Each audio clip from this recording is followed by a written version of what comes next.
Hello there, Sev here from Motorhome Dealer Group and welcome to this video guide on the Nord Elettronica NE334 control panel that you see here in front of me.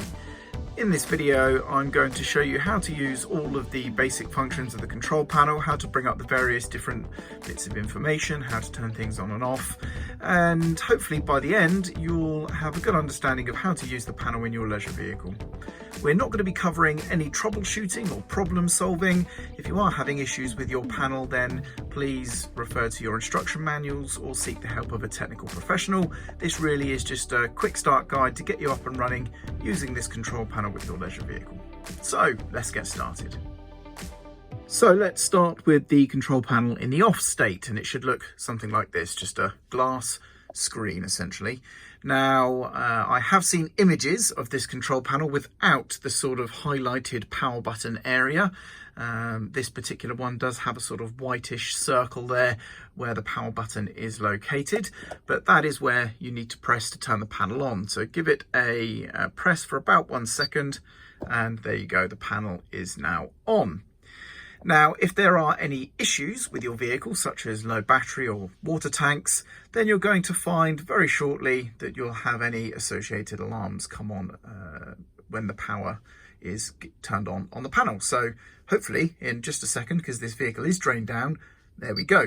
We get the water tank alarm letting us know that the water tank is low. So if you had a low water tank or low batteries, when you turn your panel on, very shortly afterwards, as you can see, just a matter of seconds really, the panel should alert you to that issue straight away. Anyway, let's go through now what we have on screen. So first of all, we have a series of buttons on the left and the right side. And firstly, I do want to apologise. The quality of the video here is going to be less than ideal. These are very, very sharp looking icons really to the naked eye, but on camera they kind of bleed with the light, unfortunately. I can't really do much about that. So I do apologise, you know, for the quality of how sharp things look in this video, but hopefully it's going to help you, especially if you do own this panel. You can obviously see what the real one looks like and understand what we're looking at here. But well, in explaining that, we have now had the panel time out. So after a short period of inactivity, I think it's about 30 seconds, it says in the manual, but you should find that the screen will time out to this. So we're going to see any alarms that are active. So it's showing us our water tank alarm there. It's showing us that the power is on, and we are seeing some other symbols here, which I will explain in just a moment's time. But the other indications and buttons have all disappeared. So to bring those back, just simply press anywhere where those buttons would be, so either the left or the right side, and as you can see we get a little beep and the panel is back sort of active again. Now even though I pressed over here, that press didn't actually turn anything on and off, but now the panel is live, anything I press here is now going to have an effect, as you can see. So let's go through what these buttons do. So firstly, over here we have a series of green buttons. Green on these buttons mean that the functions are deactive. There is no load associated with that system currently. So at the top we have auxiliary, we then have the water pump, an external light, and internal lighting. So let's start with the auxiliary. And if I press that, the auxiliary circuit is now live and it goes orange, as you can see. That means it's on. There is a load on that system. Now the auxiliary can be wired to many different things. It is a spare, an auxiliary, so that may have differing functions depending on the vehicle it's installed in. We then have the water pump, so you need to turn that on in order for your water pump system to work. Then we have, as mentioned, the external light. So if you have an external light fitted, like an awning light, then that is going to turn that on. And then lastly, we have the internal lighting just here. And as you can see, it's very easy to tell what things we have on and off by those big colour differences. So that's very handy. Now in the centre of the screen, ignoring the flashing S1 for a moment, we have two symbols here. The orange one here is an indication to show us that we are connected to mains electricity. So we are on mains electric hookup, and that is available. And this vehicle is fitted with a battery charger that runs from mains electric, and it is wired in such a way that it will charge both batteries at the same time, And that's what this symbol here is indicating. Let me see if I can get that to display a bit sharper. There we go. You can see it's two batteries linked together there.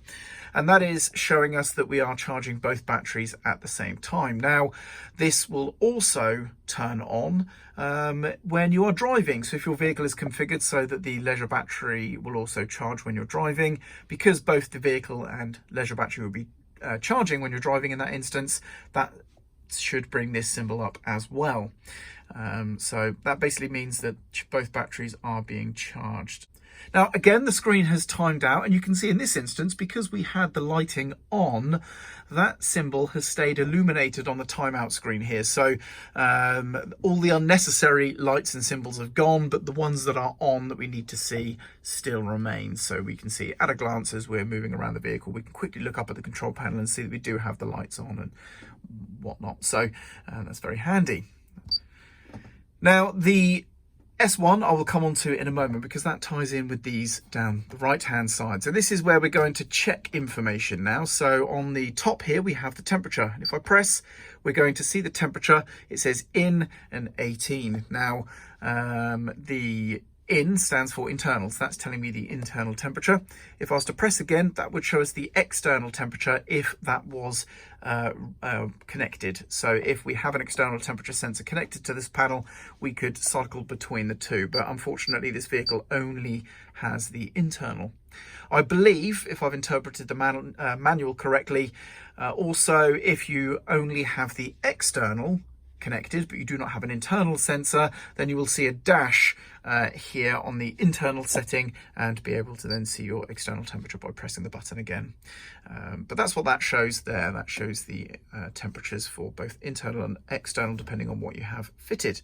Next up we have batteries. So if I press the battery button there saying 12 volt, we're going to see the leisure battery. It's a little picture of a motorhome or caravan body there. We get to see the voltage, so 13.5 volts. And if I press again, we'll get a little beep, hopefully, to confirm. There we go. And the little truck symbol has appeared. That's the vehicle battery now. So we're seeing the voltage for that, which is 13.4 here. Again, because we are charging both at the same time. If I press once more, we're going to see the percentage capacity remaining. Now, because the batteries are being charged, and this symbol is also here as well, that shows that we are charging. We've got this sort of reciprocating or this pulsing symbol here to show that the energy is going up in the battery. If we were not charging, then this would show a percentage of capacity remaining. And again, I don't know how accurate that is, so take that reading with a potential pinch of salt. And again, press again, we get the same thing for the vehicle battery as well. So we get to see the percentage capacity remaining. And again, because we're charging, the symbol is pulsing there. Press once more and we're back to the voltage for the leisure battery. So it's four different bits of information there. So voltage for both the leisure and vehicle batteries, and then percentage remaining for the leisure and vehicle battery. Next up, this button here shows us our water tank level, and S1 is the water tank, and as you can see we have 0% and it's flashing because the fresh tank is empty. There is the possibility of having a second freshwater tank there as well, and you may just be able to make out the S2 very faint just here. This vehicle does not have that fitted. If you press a second time, you're going to basically cycle through the available tanks. So because we don't have S2, it's now going to jump to R1, which is recovery tank 1. And in this instance, that is the waste tank for this particular vehicle. And again, if this was to show 100%, then that would also flash and set up an alarm.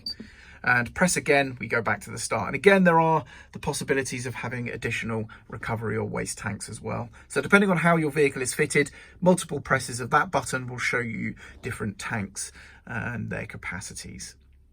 And that's really the basic function. Now let's get into some more advanced functions for this control panel, which are very useful to know. Firstly, there is a night mode. So at night, seeing this is going to be annoying, of course, and thankfully the panel does time itself out. We've seen that a couple of times now already. There it goes, it's just done it.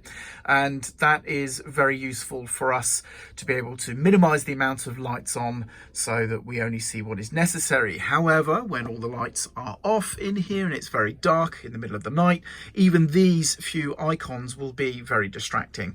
So what you could do is you can actually turn the panel on into a night mode, and you do that by holding the power button down for 3 seconds.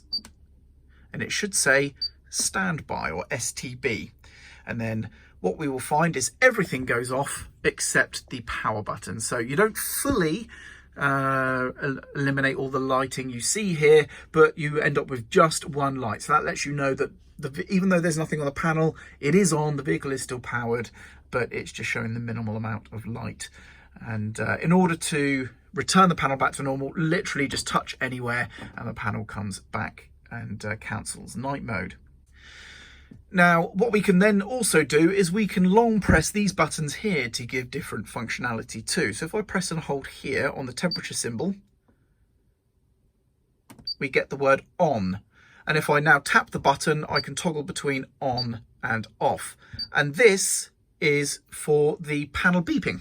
So if I don't want button beeps when I change a button, then I set that accordingly. And all you do once you've set what you like, just leave the panel and it will go back. And now, as you can see, when I press buttons, we no longer get a beep. It's just doing the function, but without the beep. And to re-enable, press and hold. And then when it says on or off again, we just simply press that button, we get the beep back, and just leave the panel for a few seconds, and that sets that setting. And now you'll find we have the beeps again. So holding the temperature sensor button allows us to turn on or off the panel beeps. Next up, we have the battery voltage or information button. If I press and hold that, this is going to turn on or off the warning alarms for low battery voltage levels. So that's quite an important one to really leave on, but if you wanted to turn that off for some reason, then you absolutely can right there. So that's another very, very handy one to know. Sometimes you may wish to turn that off, it may be beneficial, but most of the time I'd imagine you would want to leave that one on. And then we also have this one down here, which is going to be for the water tank alarms. Oh, I didn't hold it long enough there, silly me. So let's press and hold. There we go. And that's going to enable or disable tank alarms, and pretty much as simple as that. So if the water tank gets empty, or if the freshwater tank gets empty, or the waste tanks get full, then that will trigger an alarm, and it will tell you by lettering there which tank has the issue. Now, it's worth noting that you do not need to turn off the tank alarms for nighttime.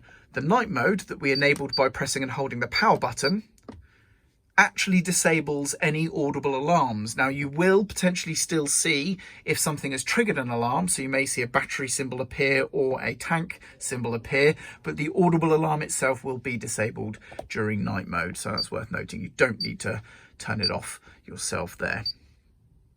So that is the advanced functionality for the panel, enabling you to turn on or off certain functionality there, which is quite useful.